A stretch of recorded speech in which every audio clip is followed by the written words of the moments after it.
How you doing?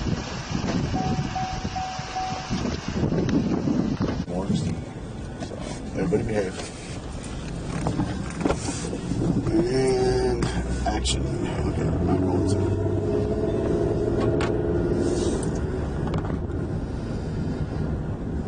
Passing retreat view, on retreat view.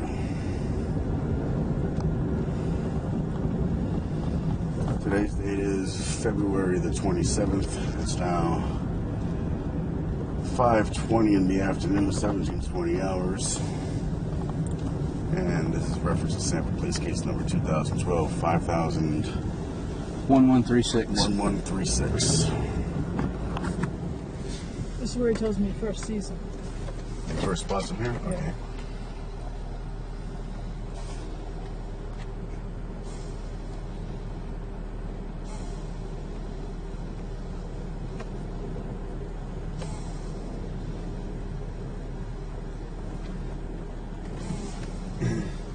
So we're stopping at the bend. This is retreat. This is still retreat view circle. Okay. So at this point, he doesn't get out of his car. He spots him and he's watching him, right? It's about where 1440 is that he indicated on the map is about where he saw him. Okay. When he first spotted him. And he's walking in what direction? The person is walking towards the courthouse. Which is through the opening right there? I'm trying to figure out where he had the keys to the car. Okay, so through that opening right there? No. He's walking up the street here. Okay. He's continuing down retreat view circle.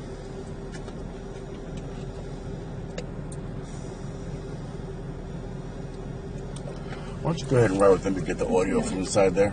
See what he's talking about? Well, I guess not. He's going to stop again up here because he's...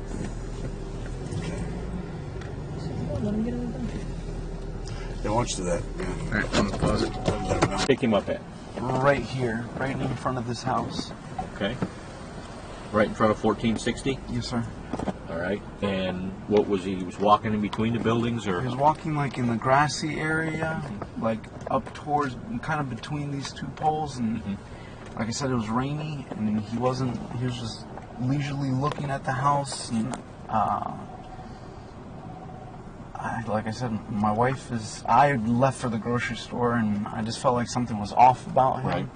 So I said, and there's been a history of break-ins in that building, and I called previously about this house. Right. When the police arrived at this house, when I called the first time, the windows were open and the door was unlocked. And the police came and secured it. So I said, you know what, it's better to just call, and I kept driving. I passed him, and he kept staring at me and staring around, looking around to see who else was. I don't know why he was looking, but Did he walk off from there, or did he stop there last night?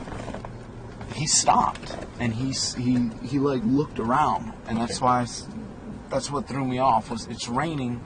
I didn't understand why somebody would be just stopping in the rain, especially.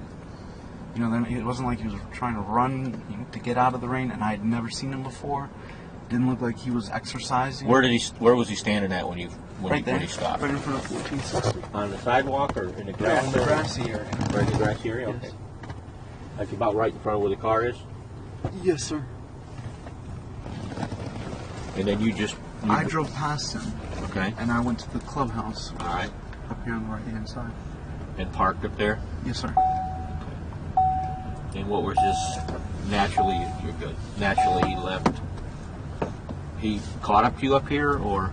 Yes, I called the non-emergency line, and when I got through, I parked at the clubhouse. All right. And they asked me, where I was, and I told them the clubhouse, and I think I gave them the address to the clubhouse. Where'd you park at? Right up here next to that green truck. I don't think that truck was there, but I just pulled up. Okay. So you just pulled in here? Yes, sir. And this is where you got out? No.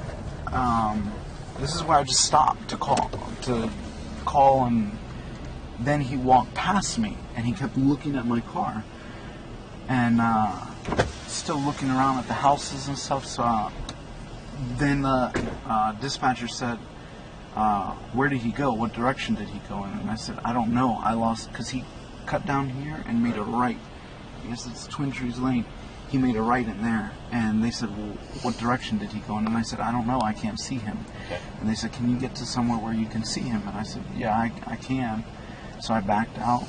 All right.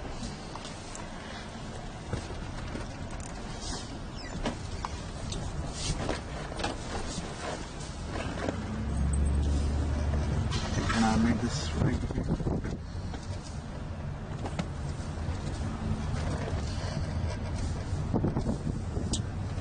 And I left here.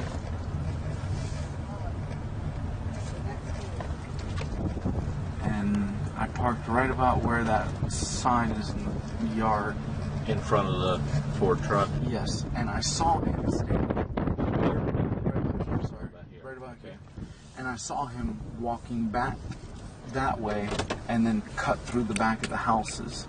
He looked back and he noticed me and he cut back through the houses. I was still on the phone with non-emergency. Mm-hmm. And then he came back and he started walking up towards the grass and then came down and circled my car. And I told the operator that. He was circling my car. I didn't hear if he said anything. Right. But he had his hand in his waistband. Mm-hmm. And I think I told the operator that. And they said, where are you? And I could not remember the name of the street. Because I don't live on this street. Right. Retreat View Circle goes in a circle. Right. And I said, I don't know. And he goes, we need an address. And I said, I don't know an address. I think I gave them my address. And they said, give us directions to get to you. And I said, if you tell the police to go straight at the clubhouse and make a left, my truck will be there. And again, they asked me where he went, what direction he went in. And I said, I don't know. And then I thought to get out and look for a street sign. Right. So I got out of my car and I started walking. Right. Go ahead. Oh.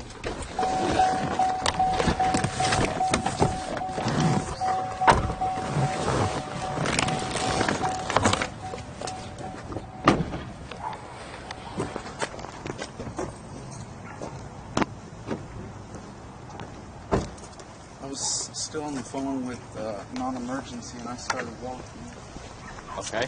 down this way.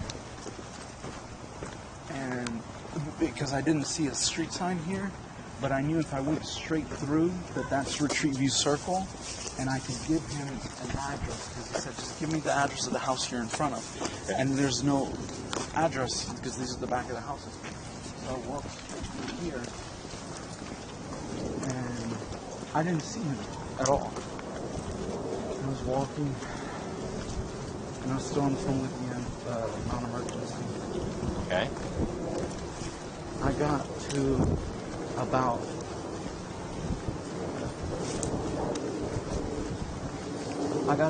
here, and I had a flashlight with me.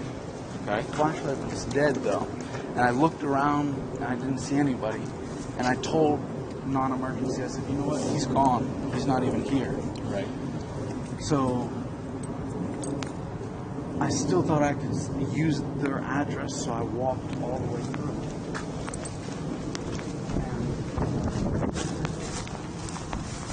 I actually walked all the way to the street, and I was going to give them this address, and they said, well, if he's not there, do you still want a police officer? And I said, yes. And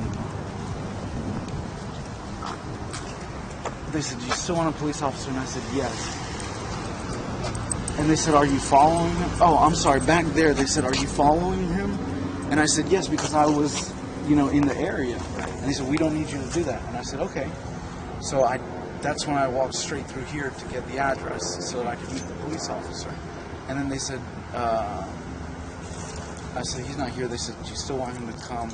And I said, yes. And they said, where do you want him to come to? And I said, you know what, just tell him to meet me at my truck next to the clubhouse. If you go straight into the clubhouse and makes a left, I have a Honda Ridgeline, silver Honda Ridgeline parked right there. I'll meet him right there. So I started walking back.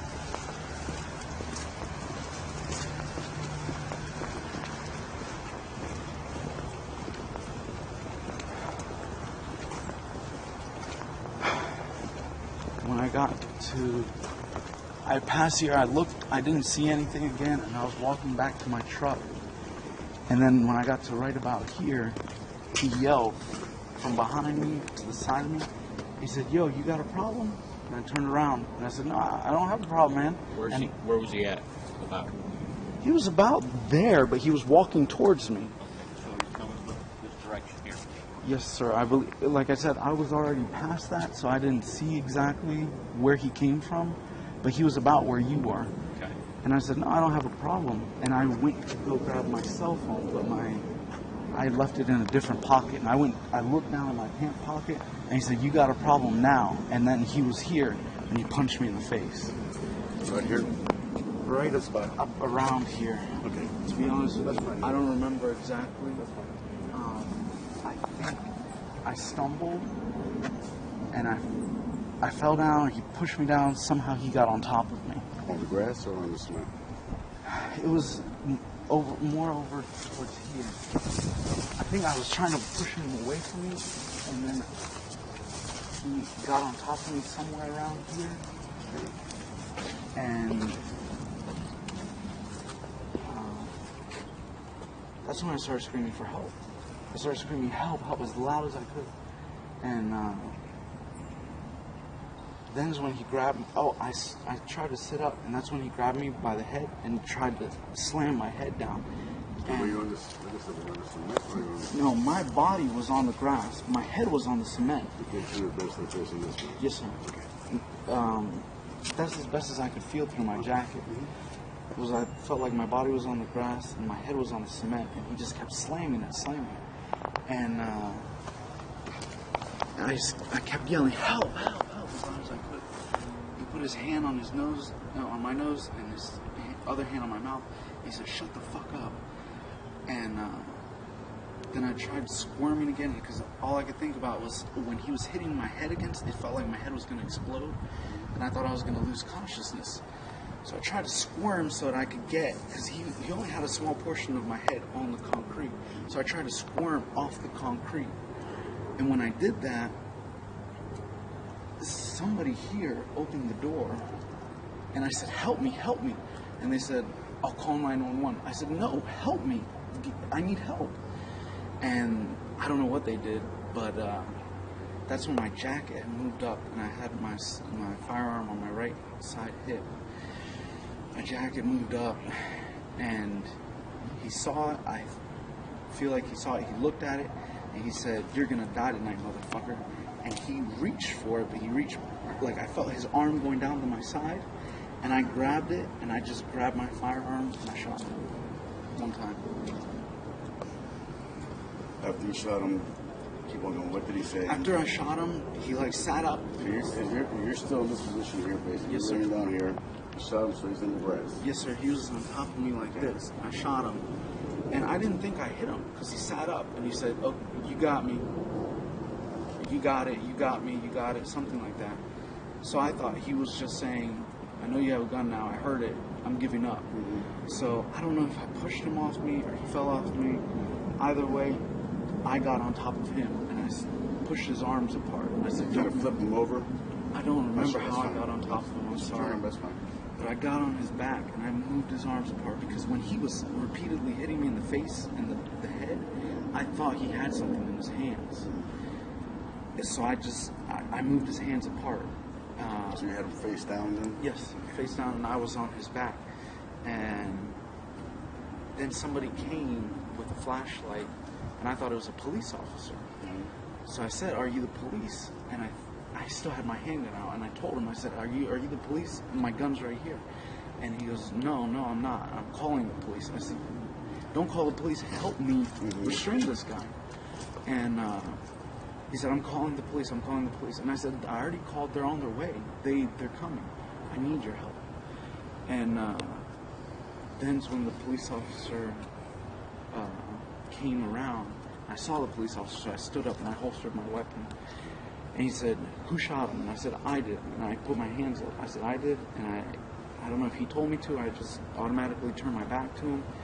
And I lifted my shirt and I said, "My gun's right there." And I told him a few times, I said, "My gun's right there." And he goes, "Okay, I understand. I just need you to keep your hands up." And he put the handcuffs on me, and then he took my firearm from me.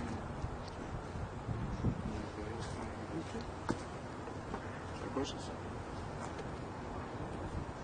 I don't have it. Anything else?